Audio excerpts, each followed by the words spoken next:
just because you didn't like the guy that goes out doesn't mean the next guy won't be a guy with different ideas. Sometimes you are the second banana, and your boss has different philosophies than you, and sometimes you're just kind of, he's in front of you.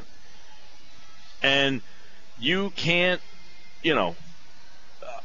sometimes don't have enough influence as the second banana to move forward.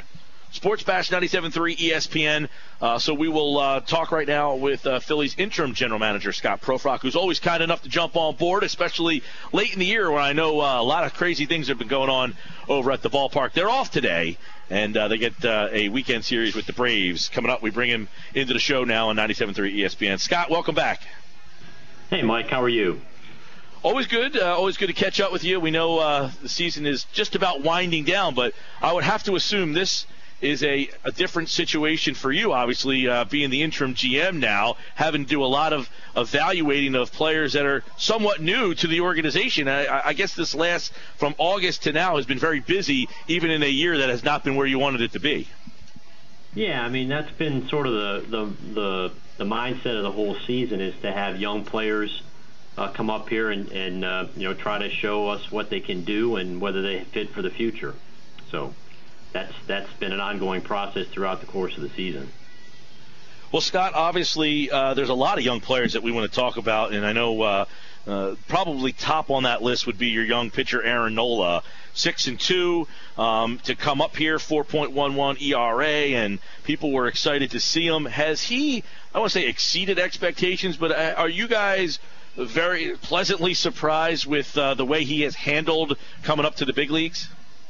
He's done everything we expected and more, and I think a lot of it has to do with his demeanor and his makeup and his character, and that's something that we have our scouts emphasize throughout the process. But he's the kind of guy that, while he doesn't have, he's not throwing 98, 99 miles an hour, doesn't have stuff that'll wow you. He's one of those guys that, because of the way he goes about it, his character and his makeup, has a chance to pitch above his tools, basically, and he's done everything we anticipated and more since we brought him up. Now, a lot of people figured that there would be an innings limit on him. Do you anticipate seeing him throw again this year? Yeah, I mean, I think innings limits are sometimes arbitrarily set. I think we're in the mindset right now to just go start with him and see how he feels. So far, there hasn't been any real issues. His pitch counts have been down. There haven't been a lot of stressful innings or outings, and at this particular point in time, he's not markedly above what he did last year in college and in the minor league. So we're monitoring it, but I think we're going to sort of go based upon how he feels as we move forward through the rest of the season. Phillies Interim General Manager Scott Proefrock's with us. Scott, of the guys who have come over here in that Hamels deal that we've already seen, what do you see from them? And do you think some of these guys could be a factor as early as 2016? Yeah, I mean, I think Eichhoff has shown very well, shown good poise. Has had some ups and downs, but the last outing was one of the best ones we've had all year from anyone. Throw strikes, and has conducted himself, as like a major league pitcher.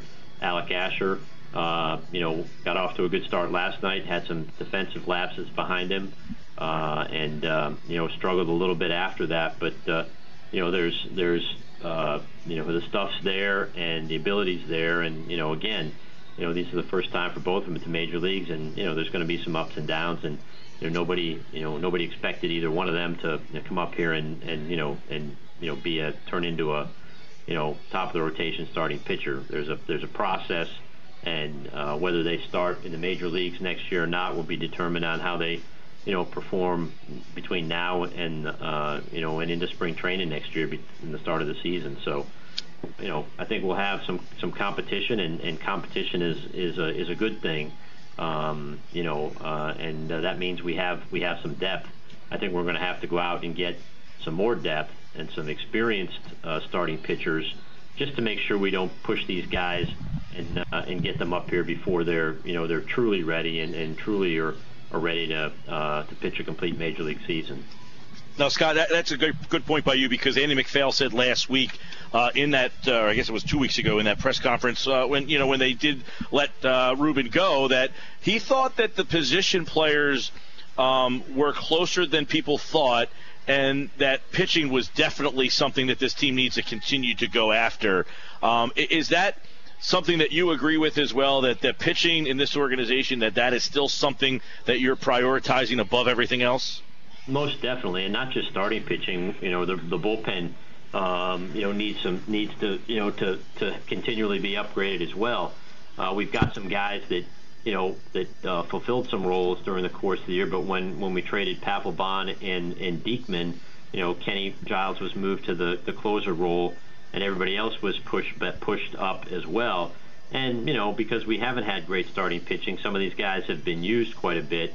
And they've been used in roles that they may not be suited for, or they've yet to prove that they're suited for. So, I think again, adding experience, depth, to get us into a situation where when one of these young guys, is in a position to get a win, we're in position to close the door with the 7th, 8th, and 9th innings. So.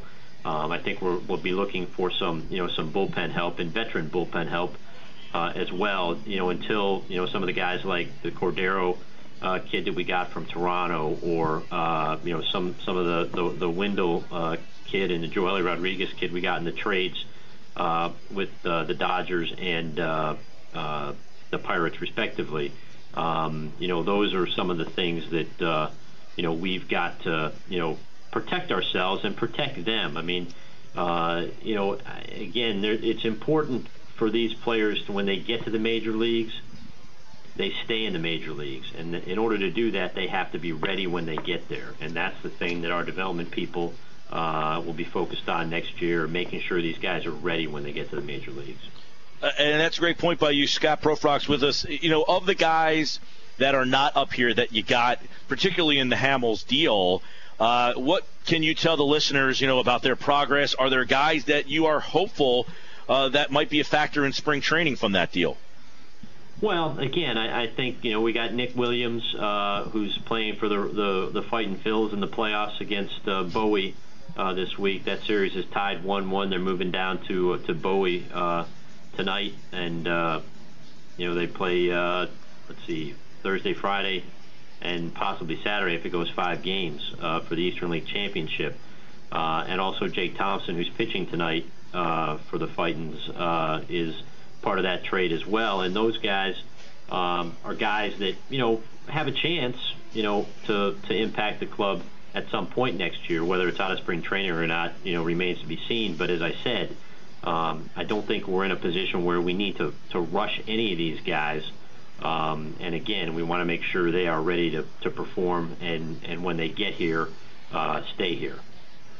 Scott, obviously, with Ruben being out and then you promoted to the interim spot, what is your background and working relationship with Andy McPhail that he, obviously he felt comfortable enough. He said he wanted to do something right away, that he put you in the top spot for now. And I would assume that you would like to be a candidate to remove that interim spot. But what is your working relationship in the past with Andy? Many guys cross paths throughout baseball. I was sort of in a somewhat similar situation with Andy back in Baltimore in 2007. He was brought in as president of baseball operations over Mike Flanagan and Jim Duquette, who were my bosses in Baltimore.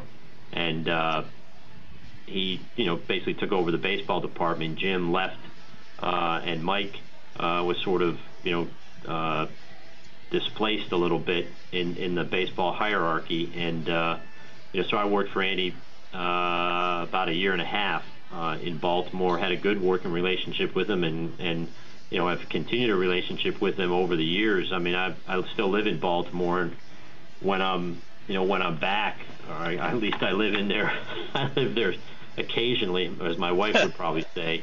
But when I go back, I've always, met him for lunch, 3 or 4 times a year just to talk baseball and and see how our families are doing and that sort of thing. So I've maintained a relationship since I left there 7 years ago. So so I have I have both a professional and a bit of a personal relationship with him, and I think probably that gave him some comfort that he knows me and can trust me in this interim period. So, am I correct in making the assessment that you would like to be a candidate and have that removed, or am I speculating off the wall?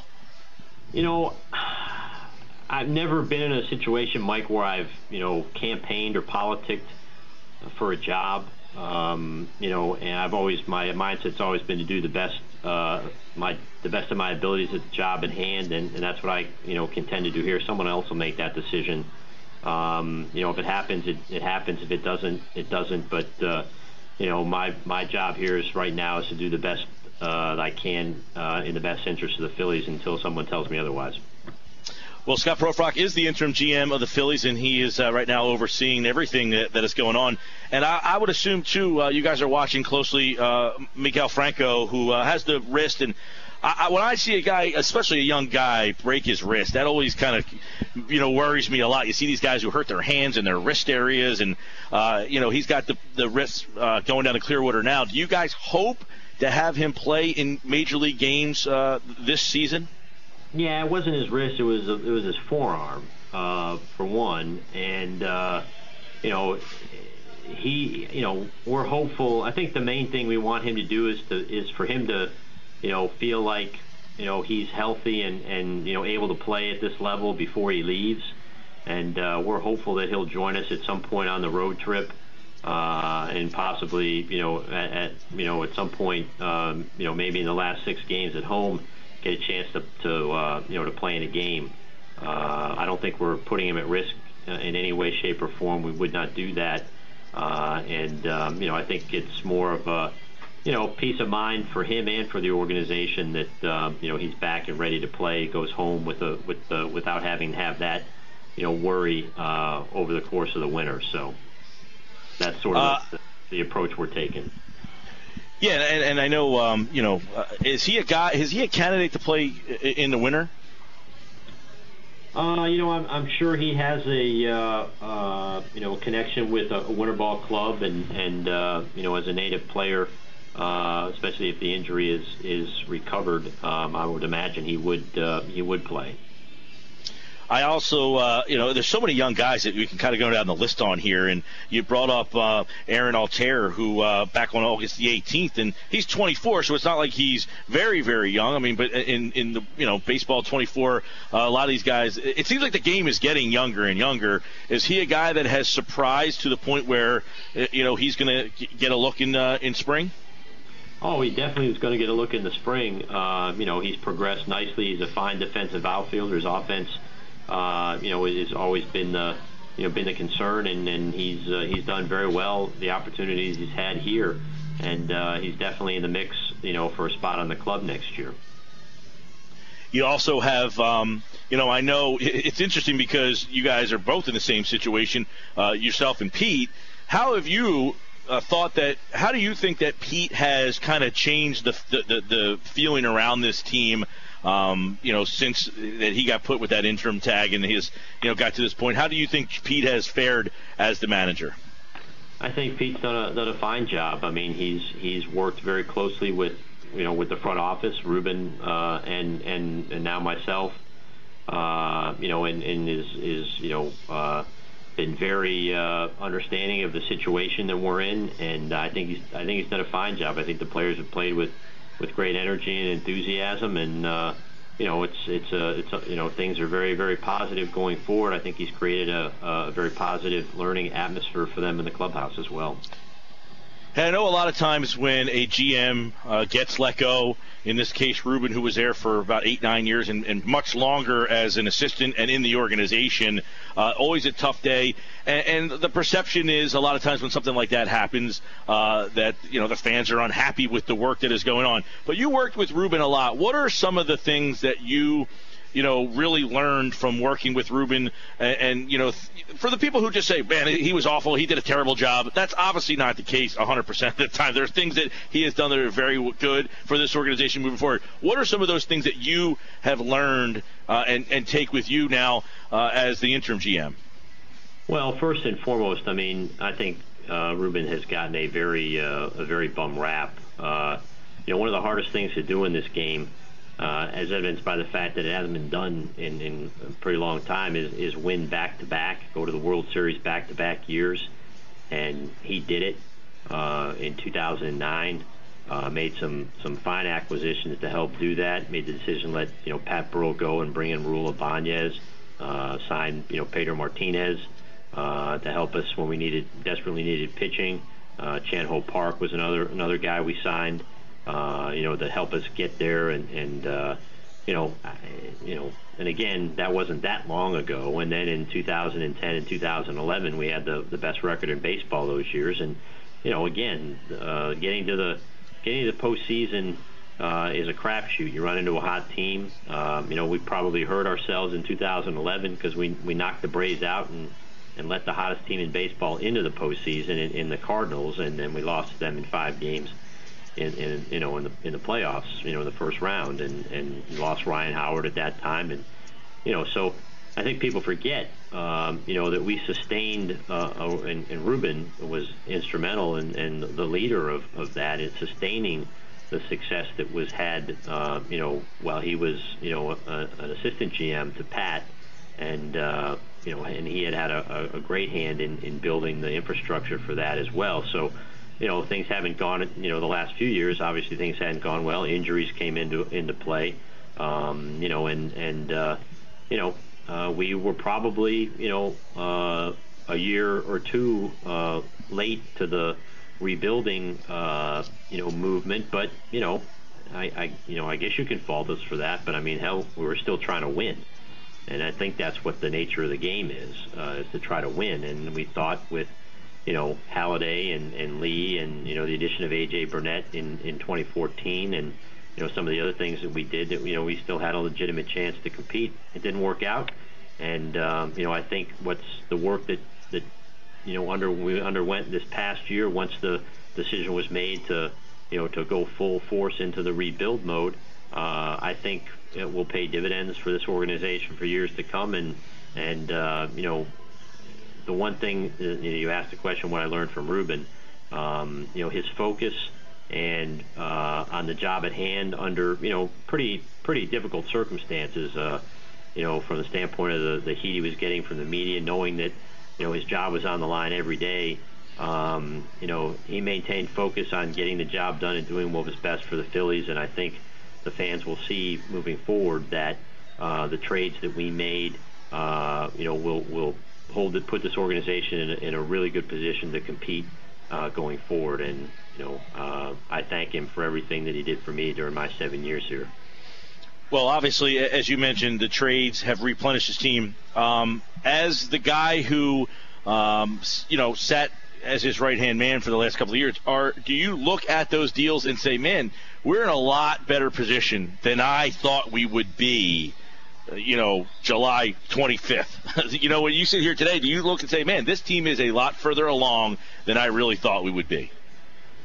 I think there's some really positive things that have gone on in our minor league system. Our winning percentage is way up.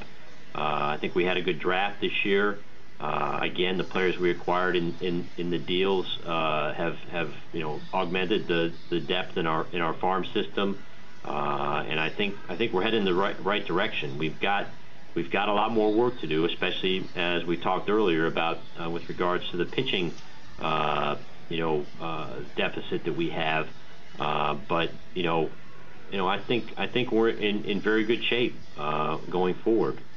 And I think it's a tribute to the work of our scouts and Mike Ondo and the people in our front office here who helped put all the information together as we evaluated the opportunities that we had at the trade deadline. And I truly believe we made the best deal possible under the circumstances, and reap the most benefit from the deal that he did with the Rangers. He's Phillies Interim GM Scott Proefrock, and of course the Phillies off tonight, so kind enough to jump on the off day. I would assume there's never off days up there, especially when you're in the rebuilding mode, always evaluating, and as he mentioned, the Fightin' Phils are in the playoffs, so they're probably got an eye what's going on over there as well. Scott Proefrock, everybody. Scott, always a pleasure. I thank you on your day off for joining us. Anytime, Mike. Thank you.